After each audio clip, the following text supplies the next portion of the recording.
Assalamualaikum warahmatullahi wabarakatuh. Saya Farah Haya dari ABT 2B Pagi. Saya akan mempresentasikan proyek Francisca yang berjudul Berkembangnya Minat Makeup yang membuat meningkatnya penjualan makeup dengan NIM 41221055.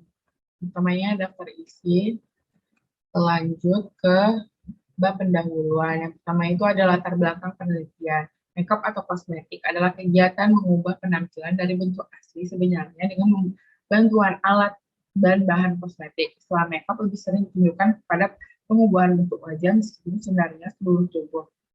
Mereka bertujuan untuk mengubah penampilan seseorang yang dinilai kurang sempurna. Banyak juga digunakan untuk tata rias ketika menghadiri suatu acara, syuting, photoshoot, dan belajar makeup karena hobi mereka merias wajah. Saat ini produk kosmetik sudah menjadi kebutuhan primer bagi kaum wanita yang merupakan tenaga utama dari industri kosmetik. Selain itu, seiring dengan perkembangan zaman, industri kosmetik juga mulai berinovasi pada produk kosmetik untuk pria dan anak-anak. Saat ini, kosmetik seolah menjadi kebutuhan penting bagi semua kalangan. Hal ini memberikan ruang bagi industri kosmetik di Indonesia, sehingga banyak bermunculan produk baru di pasaran yang menimbulkan persaingan cukup ketat. Industri kosmetik dalam negeri dapat mendapat tantangan dan perbedaan peredaran kosmetik kosmetik impor di pasar domestik. Dengan meningkatnya minat makeup tersebut, penjualan inovasi makeup pun meningkat karena sekarang banyak orang yang memakai makeup. Selanjutnya kita langsung masuk ke rumusan masalah dan penelitian.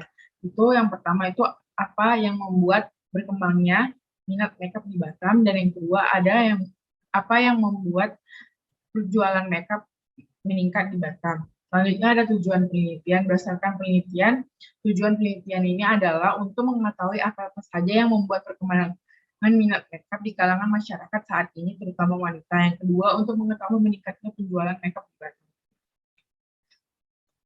Lanjut ke rumusan pengumpulan data. Yang pertama itu jenis data variabel. Jenis data variabel yang saya gunakan adalah variabel bebas dan terikat. Variabel bebas adalah variabel yang mempengaruhi atau menjadi sebab perubahan dari adanya suatu variabel terikat. Variabel terikat yang kedua itu ada variabel terikat atau variabel dependent. Diartikan sebagai variabel yang dipengaruhi akibatnya adanya variabel bebas. Selanjutnya ada sumber data dan metode penelitian. Sumber data yang saya gunakan dalam penelitian ini adalah sumber data primer. Lalu metode pengumpulan data yang saya gunakan dalam penelitian ini adalah untuk mendapatkan data yang akurat dan relevan adalah kuesioner. Selanjutnya data ini pengumpulan dan pengolahan data. Ini yang pertama itu ada tabulasi variabel X yang berjumlah 10 responden. Kemudian tabulasi Y yang juga berjumlah 10 responden. Definisi operasional variabel. Variabel bebas yaitu dioperasionalkan dalam beberapa indikator dengan pertanyaan yang pertama, apakah Anda berminat menggunakan makeup? Yang kedua, apakah Anda merasa kurang lengkap berpergian jika menggunakan makeup? Variabel terikat atau Y itu dengan beberapa indikator. Yang pertama, pertanyaannya saya tidak ragu membeli makeup dan apakah Anda membeli makeup setiap 1 bulan sekali? Yang ketiga ada skala pengukuran variabel. Skala pengukuran variabel merupakan kesepakatan yang digunakan sebagai acuan untuk menentukan panjang pendeknya interval yang ada dalam alat ukur, sehingga alat ukur tersebut bila digunakan dalam penggunaan menghasilkan data yang kuantitatif. Jadi kita lihat di sini skor penilaian skalanya ada 3, yaitu setuju dengan skor 3, netral dengan skor 2, dan tidak setuju dengan skor 1. Ini pengujian instrumen. Yang pertama ada uji validitas. Hasil dari analisis yang dikonsultasikan dengan Airtable pada suatu saat signifikan 5% pernyataan dikatakan valid jika koefisien korelasi yang diperoleh R hitung lebih besar atau sama dengan angka koefisien korelasi pada Airtable. Bisa kita lihat di sini X1-nya 0,0676,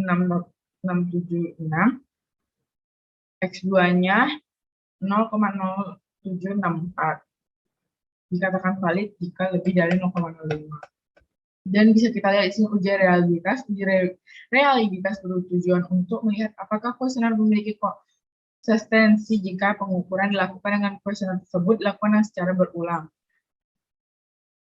Dan kita bisa lihat di sini realitas statistiknya.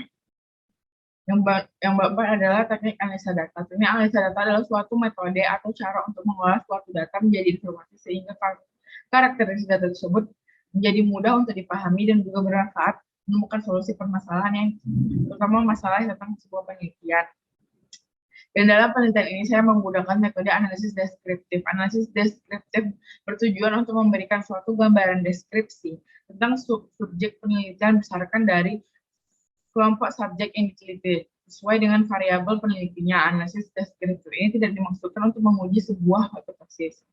Dan terakhir yaitu kesimpulan. Kesimpulan dari penelitian ini adalah dengan bukti kuesioner perhitungan yang tepat dan serta metode teknik yang sesuai, maka digunakanlah bahwa perkembangan minat makeup di era sekarang ini sangat diminati. Bukan hanya sekedar diminati, namun perkembangan modifikasi makeup tersebut di era sekarang pun juga beragam.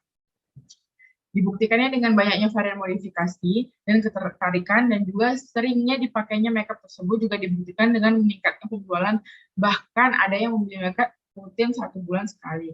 Itu dibuktikan dengan 10 responden yang telah kita kumpulkan. Sekian penjelasan prediksi fisika dari saya, kurang lebihnya mohon maaf. Wabillahi taufiq wal hidayah. Wassalamualaikum warahmatullahi wabarakatuh.